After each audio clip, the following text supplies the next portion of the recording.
नमस्कार दोस्तों। हमने पिछले वीडियो लेक्चर में देखा था समतल दर्पण एवं समतल दर्पण में बनने वाले प्रतिबिंब। हम वहाँ समतल दर्पण में देखे थे प्रतिबिंब की विशेषता और प्रतिबिंब किस तरह से बनती है। तो अब हम देखेंगे गोलीय दर्पण कि गोलीय दर्पण में किस तरह से परावर्तन होता है। तो आज अपना हेडिंग होगा गोलीय दर्पण।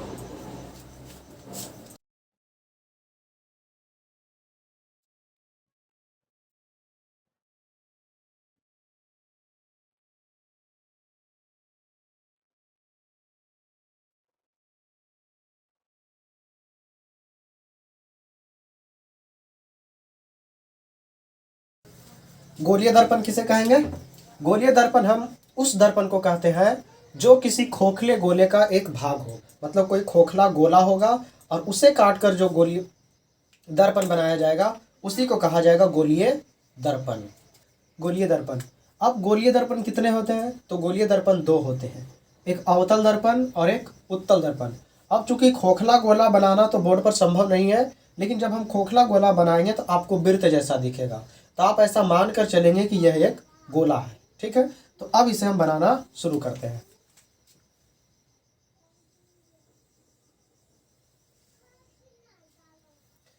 ये कोई गोला है। अब चूंकि ये गोला है तो गोले का कहीं केंद्र भी होगा। ठीक, अब ये वाला बात देखिए, ये गोले का व्यास होगा। अब ऐसा करते हैं, व्यास को थोड़ा और आगे ले जाते हैं, इधर भी और इधर भी। तो अभी तक ये वाला यहाँ से लाइन जो था वो केवल बता रहा था गोले के व्यास को, लेकिन इस लाइन को हम थोड़ा और आगे ले गए, इधर भी और इधर भी। अब इस लाइन का नाम होगा प्रधान अक्ष। ठीक है, प्रधान अक्ष।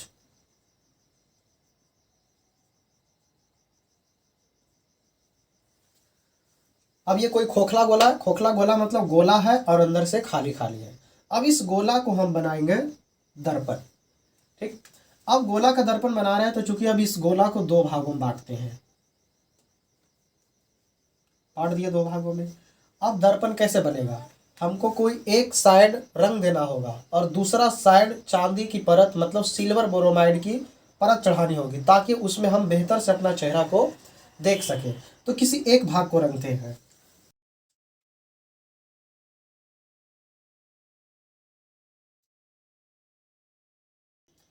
अब विज्ञान में रंगना को रंगना नहीं बोला जाता, आप इसे बोलेंगे कलई किया हुआ भाग, कलई वाला भाग। मतलब ये साइड हमने रंग दिया। अब चूंकि हम ये साइड रंग दिए हैं, इसका मतलब है कि हम अपना चेहरा आप किधर देखेंगे? इधर। तो ये जो दर्पण बना, इस भाग से जो हमने दर्पण बनाया, इस दर्पण का नाम होगा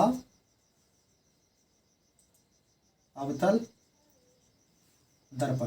देखिए, अवतल दर्पण का हम कोई परिभाषा नहीं लिखेंगे, सिंपल सी बात आप ध्यान रखिएगा। और ये परिभाषा ना ही कोई पूछता है। अगर आपको जो कोई भी अवतल दर्पण के बारे में पूछेगा तो आपको चित्र देकर ही बोलेगा कि बताइए ये अवतल दर्पण है या उत्तल दर्पण है।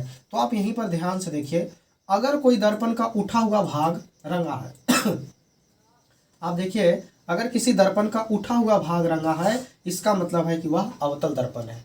या इसी चीज को आप दूसरे लैंग्वेज में बोल सकते हैं, जैसे किसी दर्पण का ये वाला भाग, अब इधर वाला भाग कहलाएगा परावर्तक सतह।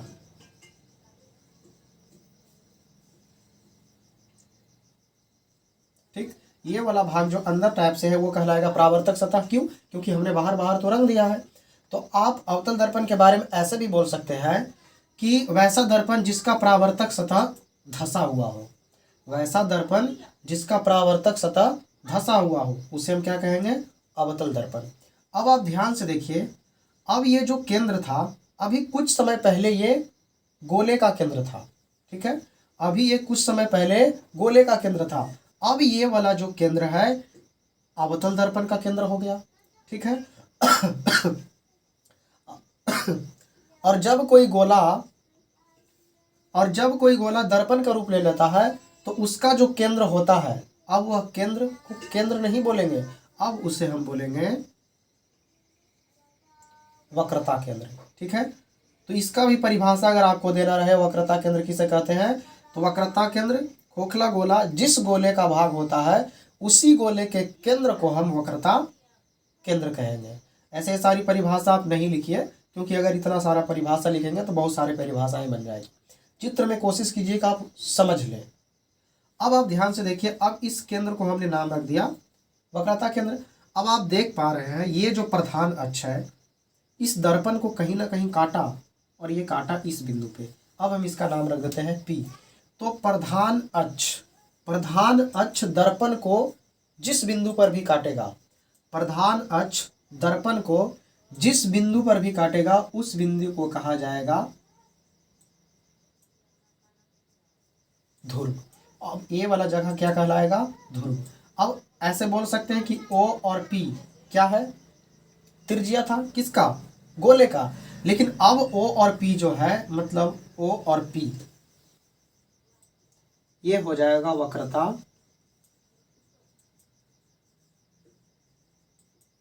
त्रिज्या, और वक्रता त्रिज्या को हम बड़का R से सूचित करेंगे। ठीक है, ये अवतल दर्पण की तरफ चल रहा है। इतनी बातें समझ में आ गई। अब हम अवतल दर्पण को छोड़ते हैं, अब आते हैं यहाँ पे। अभी आपने देखा कि हम ये दर्पण इस टुकड़े के, गोला के इस टुकड़े को हमने बाहर बाहर रंगा। तो यहाँ अब बाहर बाहर नहीं रंगेंगे, क्योंकि बाहर बाहर रंग देंगे फिर तो अवतल दर्पण हो जाएगा। अब हम यहाँ अंदर की तरफ कलई करेंगे और देखेंगे कि वह दर्पण क्या बनता है।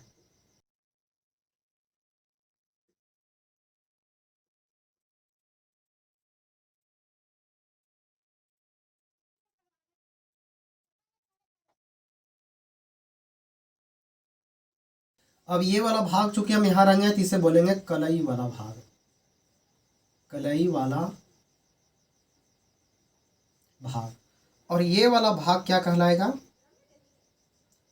परावर्तक सतह। मतलब परावर्तन कहाँ से होगा? इधर से होगा, क्योंकि इधर तो रंग दिए हैं।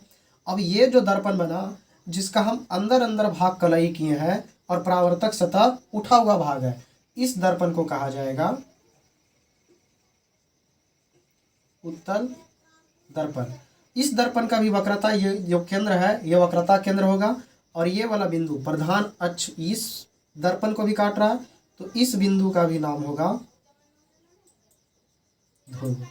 ठीक, और यहाँ पर भी वही सिचुएशन होगा R यानी OP। अब OP चूंकि गोले का त्रिज्या था, अब ये गोले का त्रिज्या नहीं होकर इसे हम बोलेंगे वक्रता त्रिज्या, और वक्रता त्रिज्या को बड़ा R से सूचित किया जाता है। तो ये रहा गोलीय दर्पण। ठीक, गोलीय दर्पण कितने होते हैं? 2। आप दोनों दर्पण को देख लिए और ये भी आप देख लिए कि कहाँ पे क्या होता है। अगर बाहर बाहर रंगा हुआ है और परावर्तक सतह धंसा हुआ है तो इसे बोलेंगे अवतल दर्पण, और जो गोले का केंद्र होता है उसी केंद्र को कहा जाता है वक्रता केंद्र। आप ऐसे भी बोल सकते हैं वक्रता केंद्र और ध्रुव के बीच दूरी को हम वक्रता त्रिज्या बोलते हैं। आप अब यहाँ देखिए, हमने इस भाग को अंदर अंदर रंगा, मतलब धंसा हुआ भाग, कलई वाला भाग और परावर्तक सतह उठा हुआ भाग हो तो हम वैसे दर्पण को क्या बोलेंगे? उत्तल दर्पण। उत्तल दर्पण में भी OP पहले त्रिज्या था, लेकिन अब ये चूंकि एक दर्पण हो गया है तो OP को कहेंगे वक्रता त्रिज्या, और वक्रता त्रिज्या को R से सूचित किया जा सकता है। आप ऐसे भी यहाँ बोल सकते थे कि वक्रता त्रिज्या नहीं, वक्रता केंद्र और ध्रुव के बीच दूरी को हम क्या कहेंगे? वक्रता त्रिज्या। इतनी बातें आपको समझ में आ गई। अब आप इसे नोट कीजिए।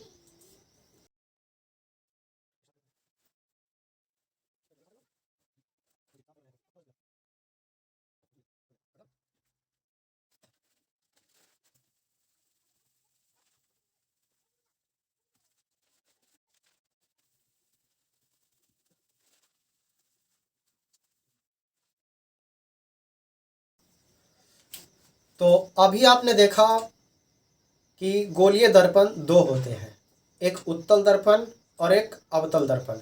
अब हम दोनों दर्पणों में परावर्तन करा के देखते हैं कि किस तरह से परावर्तन होता है, या प्रकाश जब गोलीय दर्पण में टकराता है तो कौन दर्पण में प्रकाश टकराने के बाद किस दिशा में निकलती है, ये सारी घटना अब हम देखेंगे। तो पहला हम देखेंगे अवतल दर्पण में परावर्तन।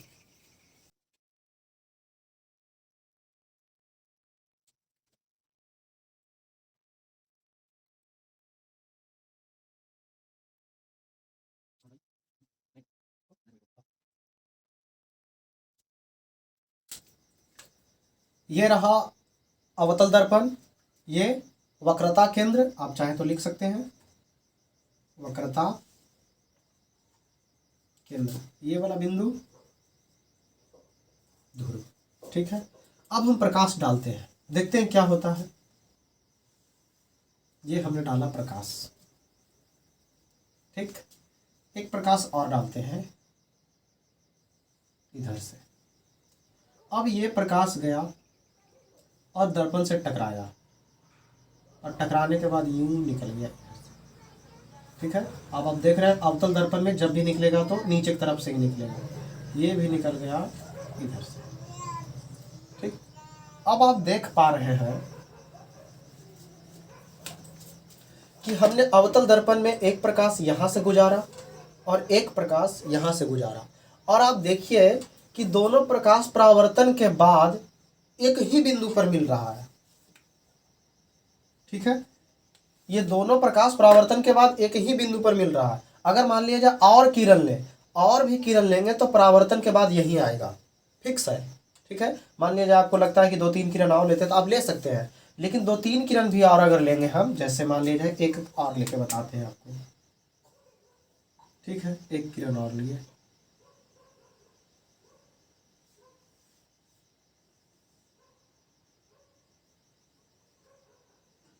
ठीक, तो आप देख रहे हैं नीचे से भी हमने 2 किरण को भेजा,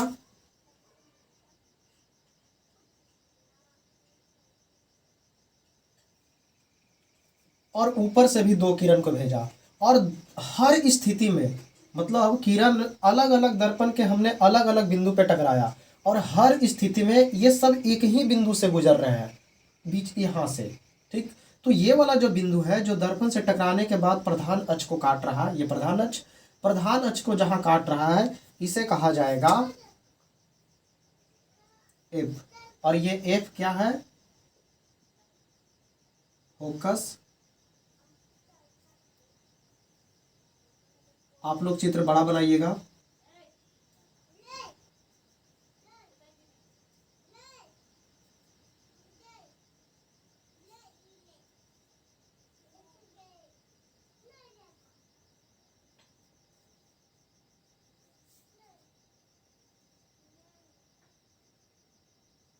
फोकस बिंदु, ठीक है, इस बिंदु को क्या कहा जाएगा, फोकस बिंदु। अब चूंकि ये फोकस बिंदु है एफ, एफ क्या है, फोकस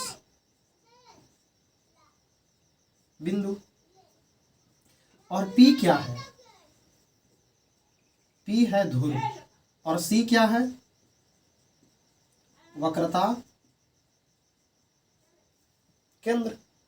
ठीक है, तो आप एक स्थिति को ध्यान रखिएगा कि P और F यानी फोकस बिंदु और ध्रुव के जो बीच दूरी है यह कहलाता है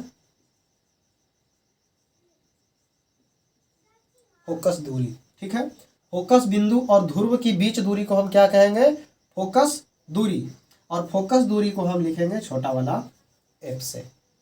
ठीक है, अब ध्यान से देखिए यहाँ, अब अपने पास एक चीज और है, और जो CP है, CP ये वक्रता केंद्र और ध्रुव, और अभी तो हम आपको बताए थे कि वक्रता केंद्र और ध्रुव के बीच दूरी को कहा जाता है वक्रता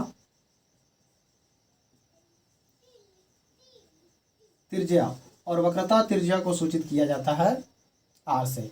अब R और F में एक संबंध होता है, R बराबर 2F, ये होता है। ठीक है, आप फिलहाल इसे याद रखिए कि R बराबर 2F या F बराबर R/2। ठीक, अगर R और F में आपसे संबंध पूछे तो आप ये बताएंगे। इतनी बातें समझ में आ गई।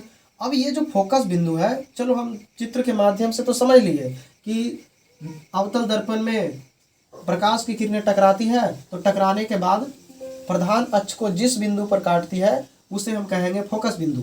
तो ये समझ लिए केवल, अब इसे हम परिभाषा के तौर पर लिखेंगे ताकि हम आगे याद रख सकें। ठीक है, तो चलिए इसे नोट करते हैं हम।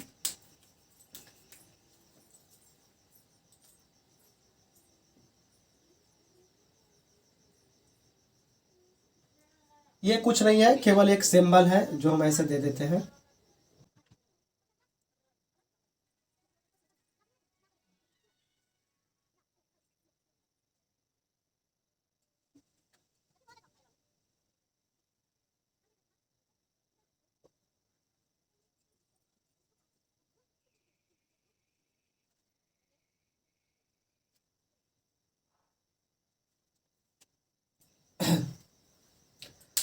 ठीक है, देखिए अवतल दर्पण में जब प्रकाश की किरणें टकराती है, टकरा रही है, और टकराने के बाद किरणें प्रधान अक्ष को एक ही बिंदु पर काटती है। देखिए एक ही बिंदु पर काट रही है, एक ही बिंदु पर काटती है। इसी बिंदु को हम फोकस बिंदु कहते हैं। और अभी आपको बताएं कि फोकस बिंदु और ध्रुव की दूरी, फोकस बिंदु यानी PF, फोकस बिंदु और ध्रुव की जो बीच दूरी है वो कहलाता है फोकस दूरी। और वक्रता त्रिज्या और ध्रुव के जो बीच दूरी है होती है वो कहलाती है वक्रता त्रिज्या यानी R। C क्या है? वक्रता त्रिज्या है। P क्या है? ध्रुव है। F क्या है? फोकस बिंदु है। और R और F में एक संबंध होता है, R बराबर 2F। ये कैसे होता है? ये सिद्ध करने वाला पॉइंट है, तो आगे हम सिद्ध करेंगे इसको। और F बराबर होता है R/2। आप R बराबर 2F बोल लीजिए या F बराबर R/2 बोल लीजिए, दोनों सेम बातें हैं। ठीक, अब हम आगे बढ़ते हैं। तो आपने देख लिया अवतल दर्पण में किस तरह से परावर्तन होता है। अब हम देखेंगे कि उत्तल दर्पण में किस तरह से परावर्तन होता है।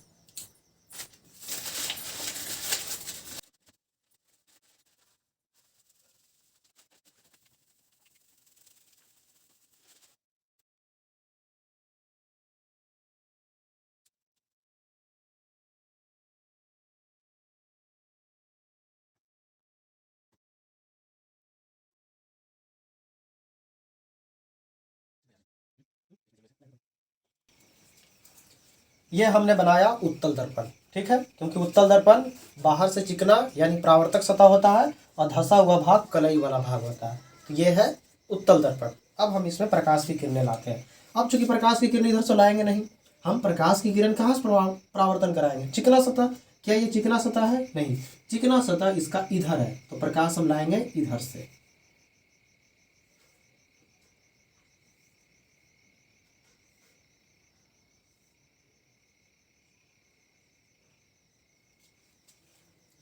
अब ये परावर्तन के बाद इधर निकल जाएगा।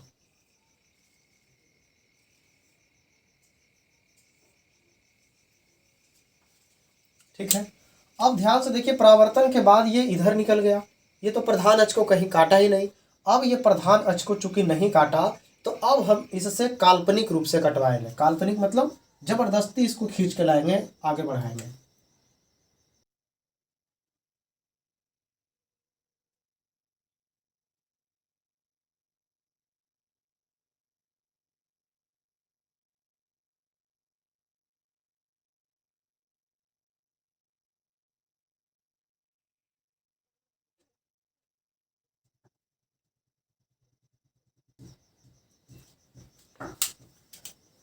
अवतल दर्पण, हमने प्रकाश को लाया और परावर्तन के बाद ये अपनी अपनी दिशा में मुड़ गया। अब ध्यान रखिएगा, अवतल दर्पण में प्रकाश इधर मुड़ जाती है। ये सब प्रधान अक्ष को नहीं काटा। हमने दोबारा काल्पनिक रूप से प्रधान अक्ष की ओर बढ़ाया कि आइए भाई प्रधान अक्ष को कहीं ना कहीं आप सब काटेंगे। तो ये जो प्रधान अक्ष को जिस बिंदु पर काटा, ये सब वास्तविक रूप से नहीं काटा, काल्पनिक रूप से काटा। तो जिस बिंदु को काटा, तो ये जो बिंदु होगा ये कहलाएगा उत्तल दर्पण का फोकस बिंदु। ये वाला है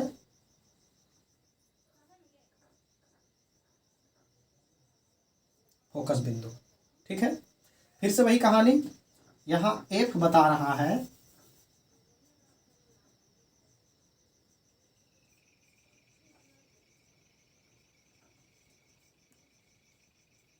फोकस बिंदु को, C बता रहा है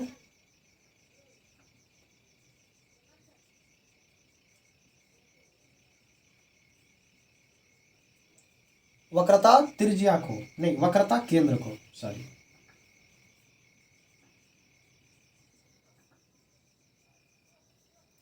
ठीक। अब पी एफ यानी फोकस बिंदु और ध्रुव, फोकस बिंदु और ध्रुव के जो बीच दूरी होता है वो कहलाता है फोकस दूरी, और इसे डिनोट करते हैं हम छोटा वाला एफ से। अब सी और पी यानी वक्रता केंद्र और ध्रुव की जो बीच दूरी होती है, वक्रता केंद्र और ध्रुव की जो बीच दूरी होती है ये कहलाता है वक्रता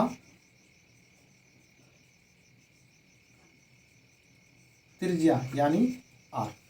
और हम आपको अभी बताए थे कि आर और एफ में एक संबंध होता है, आर बराबर 2f या एफ बराबर आर बटे 2। ठीक, ये सिद्ध करने वाला चीज है जिसे हम आगे देखेंगे। ठीक है, अब ये जो हमने फोकस बिंदु को आपको रेखाओं से खींचकर बताया, अब हम इसका एक परिभाषा लिख लेंगे ताकि हम भविष्य में याद रख सके। तो चलिए लिखते हैं।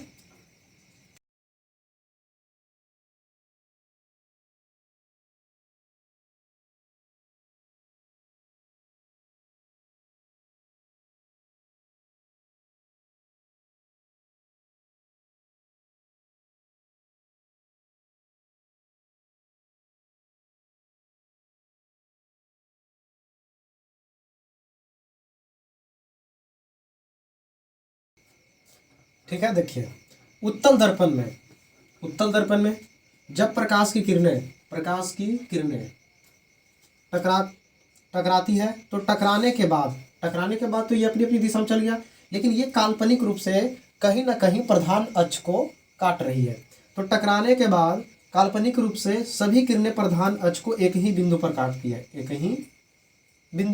है, और इस एक ही बिंदु पर काटती है, और इसी बिंदु को उत्तल दर्पण का फोकस बिंदु कहते हैं। ठीक है, इतनी बातें और इतनी बातें आप ध्यान रखिएगा।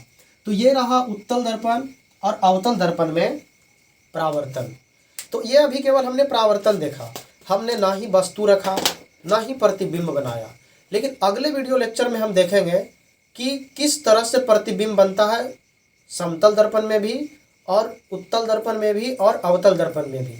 आप पिछले वीडियो लेक्चर में जब आएंगे तो इंस्ट्रूमेंटल बॉक्स यानी प्रकाल का पेंसिल और स्केल लेके आइएगा, ताकि आप वहाँ से बेहतर सीख सकें कि दर्पण में किस तरह से प्रतिबिंब बनता है, क्योंकि बगैर स्केल और प्रकाल की सहायता से आप उत्तल दर्पण और अवतल दर्पण में बेहतर चित्र नहीं बना सकते हैं। तो ठीक है, आज का वीडियो लेक्चर हम यहीं तक रखते हैं। अब मिलते हैं अगले वीडियो में। जय हिंद।